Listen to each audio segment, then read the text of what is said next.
नमस्कार दोस्तों, स्वागत है आप सभी का हमारे YouTube चैनल में। दोस्तों, अगर आप लोग भी माता लक्ष्मी की कृपा पाना चाहते हैं तो एक बार सच्चे दिल से नीचे कमेंट बॉक्स में जय मां लक्ष्मी अवश्य लिखें, ताकि माता लक्ष्मी का आपके घर में आगमन हो सके। दोस्तों, क्या आपको भी इस साल पड़ने वाली धनतेरस के दिन को लेकर कंफ्यूजन में है कि यह कब मनाया जाएगा और इसका शुभ मुहूर्त कब है?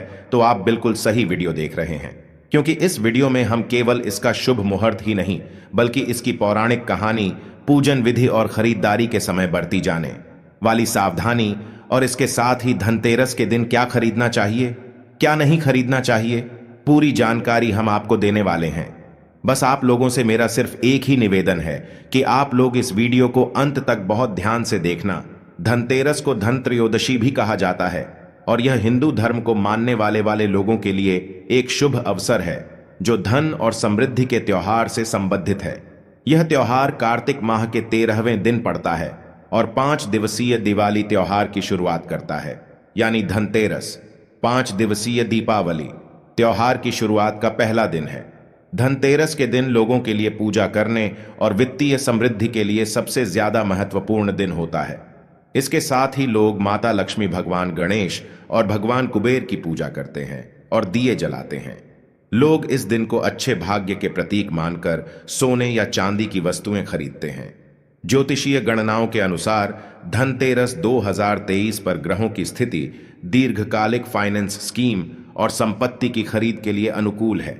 ऐसे में अगर आप यह जानना चाहते हैं कि धनतेरस 2023 कब है, इसके पूजन का शुभ मुहूर्त कब है, उस वक्त ग्रहों की स्थिति क्या होगी और इसका पौराणिक महत्व क्या है, आपको इस दिन क्या खरीदना चाहिए और क्या नहीं खरीदना चाहिए, तो आप बिल्कुल सही वीडियो देख रहे हैं, क्योंकि इस वीडियो में हम आपको इन सभी सवालों के जवाब विस्तार से देने जा रहे हैं।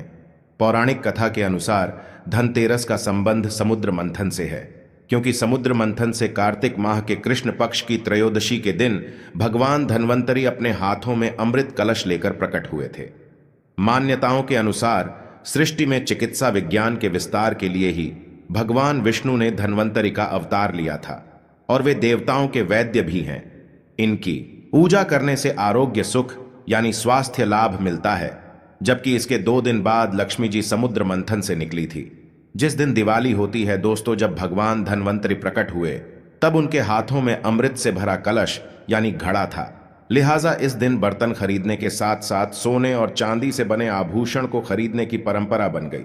मान्यता है कि धनतेरस तिथि का 13 के अंक से खास कनेक्शन है, क्योंकि इस दिन खरीदी गई चीज 13 गुना ज्यादा फल देती है।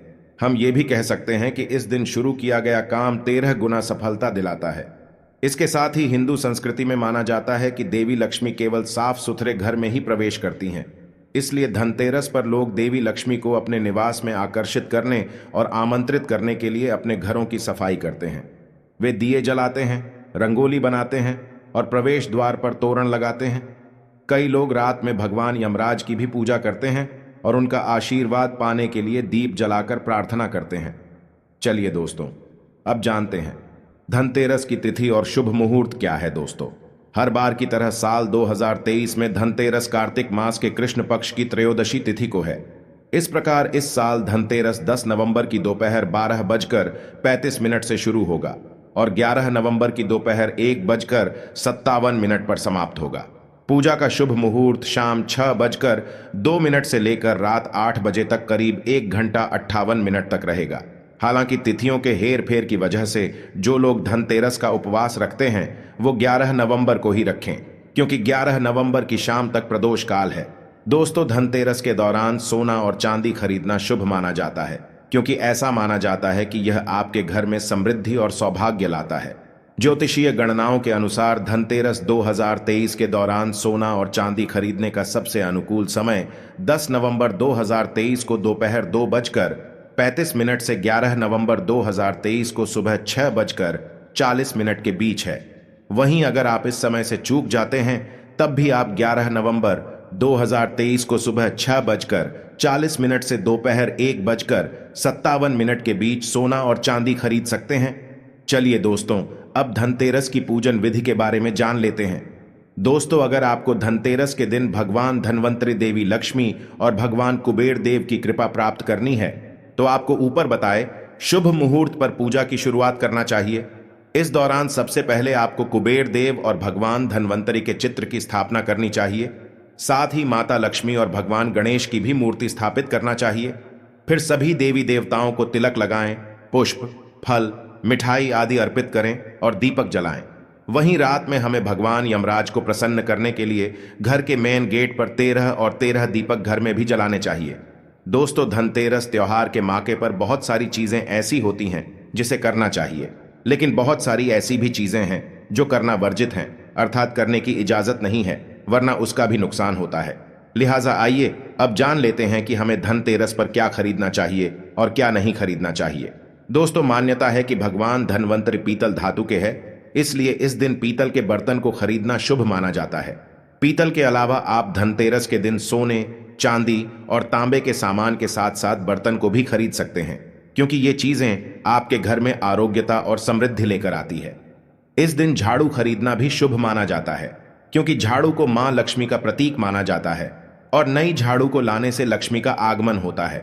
इसके अलावा आप पान के पत्ते, धनिया, लक्ष्मी चरण, लक्ष्मी गणेश की प्रतिमा, खील बताशे और नए वाहन या मशीनरी को भी खरीद सकते हैं। तो आप जानते हैं कि धनतेरस के दिन कौन सा चीज खरीदना बहुत ही अशुभ होता है। आप लोग गलती से भी इन चीजों को मत खरीदना। दोस्तों, धनतेरस का मतलब यह नहीं है कि आप इस दिन सभी चीजों की खरीदारी कर सकते हैं, बल्कि कई ऐसी चीजें होती हैं जिन्हें अशुभ माना जाता है और माता लक्ष्मी जी इन्हें घर लाने से नाराज होती हैं। धनतेरस के दिन चीनी मिट्टी के शोपीस और लोहे के सामान को नहीं खरीदनी चाहिए, क्योंकि लोहे को शनिदेव का कारक माना जाता है। जो अशुभ है, दीपावली से 2 दिन पहले एल्यूमिनियम के बर्तन, सामान या नुकीली और धारदार चीजें, चाकू, कैंची, पिन, सुई या कोई धारदार सामान खरीदने से बचना चाहिए। जबकि प्लास्टिक का सामान और कांच के बर्तन को भी नहीं लेना चाहिए, क्योंकि कांच का संबंध राहु से होता है। इसलिए धनतेरस के दिन कांच खरीदने से बचना चाहिए। चलिए दोस्तों, अब इसी क्रम में जानते हैं कि धनतेरस के दिन कौन कौन से कार्य करने चाहिए और कौन कौन से कार्य नहीं करने चाहिए। दोस्तों, धनतेरस के दिन आपको सबसे पहले सुबह उठकर घर की सफाई करनी चाहिए और घर से ऐसी चीजों को हटा देना चाहिए जिनका आप इस्तेमाल नहीं कर रहे हैं। यानी आप अपने घर की कबाड़ वस्तुओं या फिर जिन गैर जरूरी चीजों का इस्तेमाल नहीं कर रहे हैं उन्हें घर से बाहर कर दें। आपको इस दिन अपने घर की सजावट फूलों से करना चाहिए और घर पर चांदी लाना चाहिए। इसके साथ ही माता लक्ष्मी की पूजा करते हुए उन्हें कमल पुष्प अर्पित करना चाहिए। यह कार्य शुभ माना जाता है। चलिए दोस्तों, अब जानते हैं धनतेरस के दिन कौन से काम नहीं करने चाहिए। दोस्तों, धनतेरस के दिन नई झाड़ू लाई जाती है, क्योंकि झाड़ू को लक्ष्मी का प्रतीक माना गया है। झाड़ू आपके घर से दरिद्र या गंदगी को हटाती है, इसलिए आपको इस दिन झाड़ू पर अपना पैर भी नहीं रखना चाहिए। आप धनतेरस के दिन मांस, मीट और शराब आदि का सेवन न करें, क्योंकि इसे अशुभ माना जाता है और घर में बरकत नहीं आती है। आपको किसी से झगड़ा नहीं करना चाहिए और घर के माहौल को खुशनुमा रखना चाहिए। इस दिन जोर जोर से या डीजे आदि गाने आदि न बजाएं और न ही अपने बुजुर्गों का या बच्चों का अपमान करें। दोस्तों, धनतेरस वह दिन है जब देवी लक्ष्मी और भगवान कुबेर और सोने से भरे बर्तन के साथ दूध के सागर से प्रकट हुए थे। यह दिन समुद्र मंथन से निकले भगवान धन्वंतरि की पूजा करने के दिन के भी रूप में जाता है। तो दोस्तों, आशा करता हूं आज की यह वीडियो आप लोगों को पसंद आई होगी। दोस्तों, अगर आप लोगों को वीडियो पसंद आई है तो वीडियो पर एक लाइक जरूर कर देना और इस वीडियो को अपने दोस्तों के साथ ज्यादा से ज्यादा शेयर कर देना और एक बार सच्चे दिल से नीचे कमेंट बॉक्स में जय मां लक्ष्मी अवश्य लिख देना, ताकि माता लक्ष्मी की कृपा आप लोगों के ऊपर हमेशा बनी रहे। दोस्तों, इसी बात के साथ मिलते हैं अगली वीडियो में एक नई जानकारी के साथ। तब तक के लिए नमस्कार, राधे राधे, जय श्री कृष्णा।